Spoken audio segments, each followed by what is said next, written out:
Olá, boas-vindas à nossa turma de pós-graduação em Gestão de Instituições Públicas.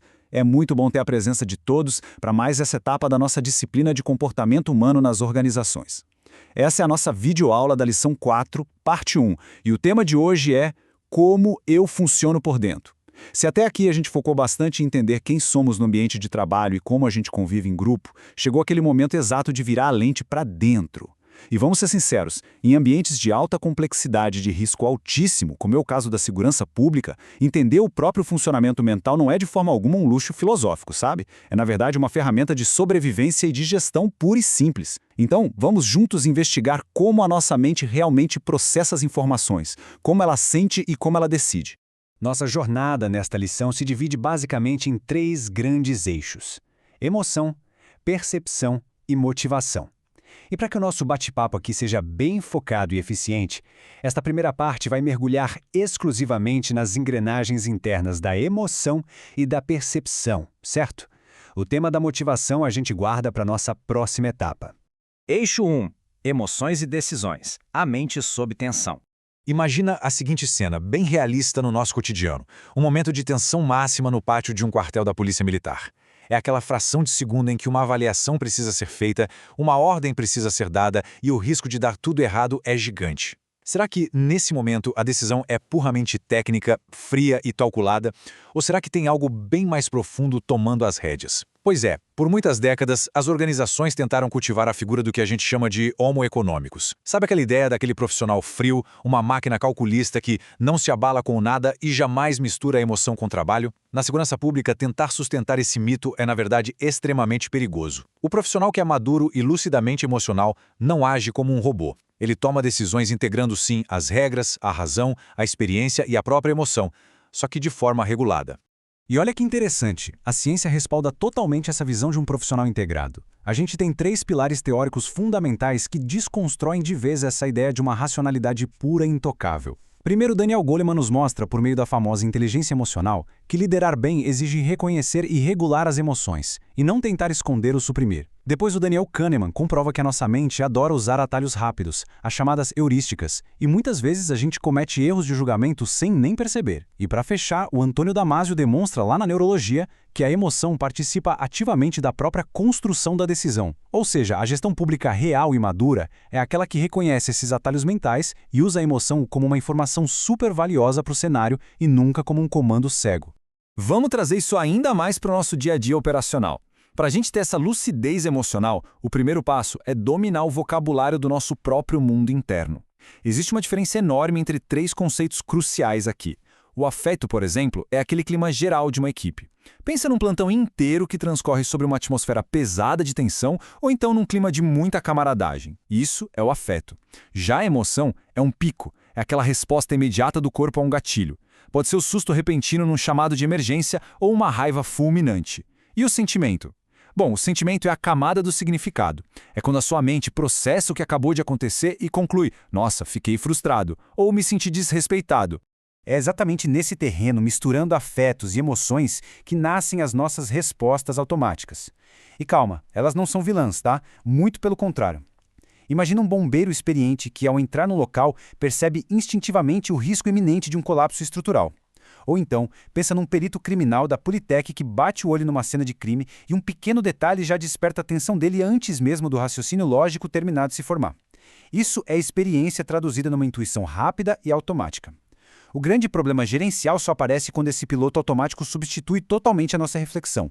Aí sim a gente transforma uma conduta técnica numa mera conduta defensiva ou impulsiva. Então, a grande pergunta que fica é como a gente garante que um impulsivo não sequestre a nossa ação técnica? A resposta mora nas nossas funções executivas. Elas são ferramentas cognitivas fortíssimas. Pense nelas como o freio de mão e o volante da nossa mente. São elas que permitem que a gente consiga pausar diante da pressão, perceber o que está rolando no ambiente, avaliar as opções de forma técnica, escolher a melhor conduta e, claro, ajustar o comportamento. Basicamente, é a diferença exata entre você agir como profissional treinado que é ou simplesmente reagir de bate-pronto a uma provocação no calor do momento. Esse diagrama ilustra de forma brilhante o ápice do comportamento maduro nas organizações. Ele mostra todo o caminho, desde o gatilho inicial lá na situação de trabalho até a conduta profissional final. E olha só que detalhe crucial, que é bem a essência da nossa lição. Entre o impulso e a escolha, existe uma margem de regulação. Grave bem isso. Quando o ambiente de trabalho ou a pressão destroem essa margem, o profissional simplesmente deixa de decidir da melhor forma e passa a apenas reagir.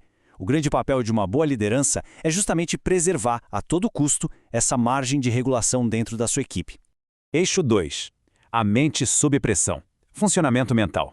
E a gente sabe que o nosso dia a dia na segurança pública testa essa teoria toda hora, né? O que será que acontece com todas essas engrenagens perfeitas quando bate uma crise administrativa extrema? Digamos, por exemplo, no setor logístico da Polícia Penal durante uma transferência de presos de grande porte. A sobrecarga age de forma direta na nossa cabeça. Sob pressão severa, a mente humana perde totalmente o preciosismo. O que ela faz? Ela simplifica o cenário para gastar menos energia, acelera as decisões, reduz as nuances ignorando os tons de cinza, passa a agir por atalhos e por puro instinto busca se proteger. É um modo cognitivo de sobrevivência que afunila a nossa visão. E vamos combinar, isso pode ser absolutamente devastador para quem precisa tomar decisões gerenciais mais complexas. Por isso, um ponto fundamental que a gente precisa levar dessa aula é essa síntese de ouro do nosso material. Pressão não explica tudo, mas muda muita coisa. Existe um erro muito comum na gestão que é achar que a pressão sempre vai revelar o verdadeiro caráter da pessoa. Gente, a pressão não é de forma alguma um passe livre para falhas éticas, óbvio. Mas muitas vezes ela revela apenas o limite do sistema interno daquela pessoa naquele minuto específico de esgotamento. Entender isso muda o jogo e altera totalmente a forma como a gente passa a gerir equipes que estão desgastadas. Eixo 3. Percepção. Os filtros da realidade.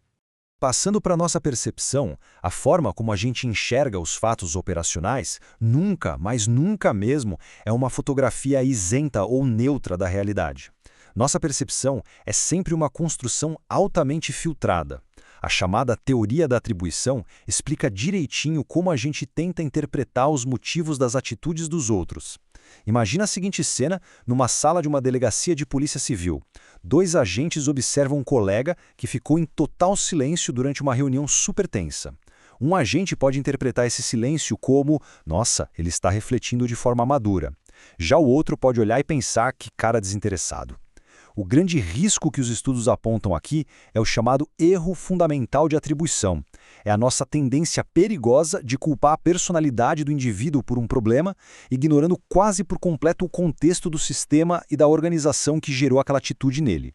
Para complicar um pouquinho mais, a nossa mente está lotada de atalhos perceptivos que são armadilhas gigantes na gestão pública.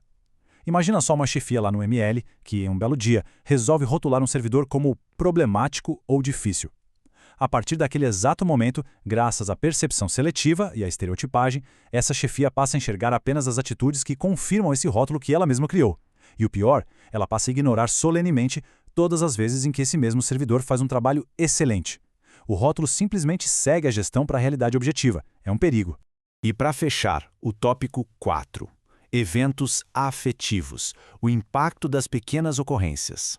Sabe, é muito comum que os gestores fiquem procurando grandes crises institucionais para tentar justificar por que uma tropa está desmotivada. Mas a realidade é que o comportamento humano nas organizações muda de um jeito muito mais sutil, no nosso cotidiano mesmo. Muda através de um acúmulo silencioso de eventos afetivos. É uma fala atravessada de um chefe aqui, um pedido técnico que foi solenemente ignorado ali, ou aquela velha promessa de folga que não foi cumprida. Se a gente olhar de forma isolada, parecem só detalhes irritantes do dia a dia, né? Mas o acúmulo repetitivo dessas pequenas coisas constrói uma memória emocional super pesada na equipe. E aos pouquinhos, se a liderança for omissa e não agir, o ambiente que deveria ser de cooperação se transforma de forma muito silenciosa num clima de retraimento total, defesa e até cinismo. Então, para a gente encerrar essa nossa primeira etapa juntos, eu deixo uma provocação essencial para a reflexão de todos. Sabendo de tudo isso, como a lucidez emocional pode transformar, na prática, a sua liderança diária na segurança pública? Entender as suas próprias engrenagens internas é o que permite que o nosso serviço público seja entregue com muito mais técnica, precisão e humanidade. Evita que a gente e nossas equipes nos tornemos meros reféns de atalhos mentais e de impulsos. A compreensão profunda de si mesmo é a chave para virar esse jogo. E com essa reflexão, a gente fecha a nossa análise sobre emoção e percepção. Fica aqui o meu convite irrecusável para que vocês assistam a parte 2 dessa lição, onde nós vamos desbravar o nosso terceiro e último eixo, a motivação. Um grande abraço e até lá!